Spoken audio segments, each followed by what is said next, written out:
A great way to recognize high-low syndrome is to observe what high-low syndrome is not.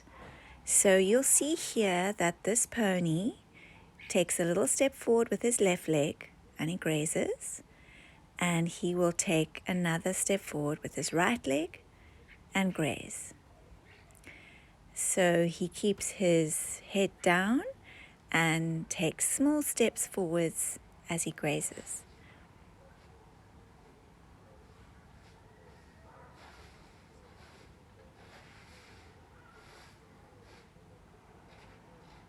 So there you see his left leg goes forward. I know this is a different angle. And what you see here is he's got a beautiful, naturally well-filled back. He doesn't have any atrophy. His grazing posture doesn't affect his body. And I'm going to show you now my horse who has high-low syndrome. Her natural grazing stance is quite different. So you'll see there she makes a much larger V with her front legs, and she has her right leg forward. Her right leg forward and her left boxy foot underneath her. So as you saw there, she didn't actually take a step forward. She just readjusted herself, moved forward, and kept that left boxy foot underneath her. So this is an example of a horse who has high-low syndrome. Her boxy foot is upright, and her flat foot is obviously flat. So there you see again, she shuffles a little bit but keeps that left boxy foot underneath her. So what this does in a horse with high-low syndrome is they continue to perpetuate the cycle of one boxy foot, one flat foot. The flat foot is out in front, going flatter and flatter, and the boxy foot is underneath and becoming more and more upright. You can see even in extreme postures she will twist that boxy foot, and the way her hoof is shaped is actually also pretty imbalanced because of the way she stands.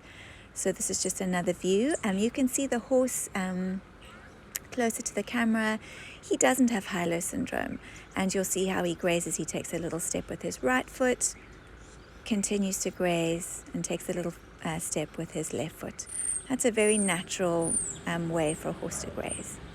So my horse in the background with the high-low syndrome, she does have quite bad atrophy across her back, and it is more pronounced on the side of her boxy foot. So there you see again, she walks a little bit, and she's going to stand again with the boxy foot under the point of mass. So the definition of high-low syndrome is when the horse has one boxy foot and one flat foot. And usually the problem is perpetuated, as I explained before, because the horse continues to stand with the boxy foot underneath her and with the flat foot out in front of her, effectively keeping the boxy foot boxy and keeping the flat foot flat. Now, I believe that we can certainly bring our horses into better balance through correct trimming practices, and definitely body work and training that supports the horse to become more balanced. I'm not a vet. This is just what I've seen with my own horse who has high-low syndrome and my pony who does not have high-low syndrome. Certainly the conformation of the horse plays a significant role in high-low syndrome.